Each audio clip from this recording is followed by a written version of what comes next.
பவிஷ்ய புராணத்தில் பரமேஸ்வரனால் பார்வதிக்கு எடுத்துரைக்கப்பட்ட இந்த கதை தான் வரலட்சுமி நோன்பு. பார்வதி தேவி ஒரு நாள் சிவனிடம் எல்லா பெண்களும் தன்னுடைய கணவருக்காகவும் குடும்பத்திற்காகவும் எல்லா பேரும் பெறணும் அப்படின்னா என்ன செய்யணும் அப்படின்னு சொல்லிட்டு சிவன் கிட்ட கேட்க, அதற்கு சிவன் கொடுத்த அந்த ஒரு அறிவுரை தான் இந்த வரலட்சுமி விரதம். அதிவிரதையான சாருமதியுடைய வரலட்சுமி நோன்பு கதையை சிவன் பார்வதிக்கு எடுத்துரைக்கிறார்.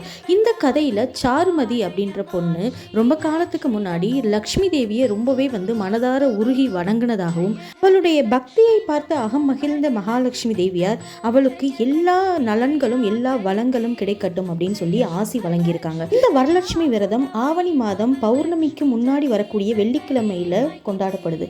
இந்த வரலட்சுமி நோன்பை எந்த பெண்கள் எல்லாரும் தொடர்ந்து கடைபிடிக்கிறாங்களோ அவங்களுடைய குடும்பம் சகல சௌபாகியமும் கிடைக்கும் அப்படின்னு சொல்லியும், அதே மாதிரி இந்த நோன்பு பற்றிய விஷயங்களை சொல்றவங்களும் இந்த நோன்பு பற்றின கதைகளை கேட்கிறவங்களுக்கும் சகல ஐஸ்வர்யங்களும் கிடைக்கும் அப்படின்னு சொல்லிட்டு சிவபெருமான் பார்வதிக்கு இந்த அறிவுரையை கூறியிருக்காரு.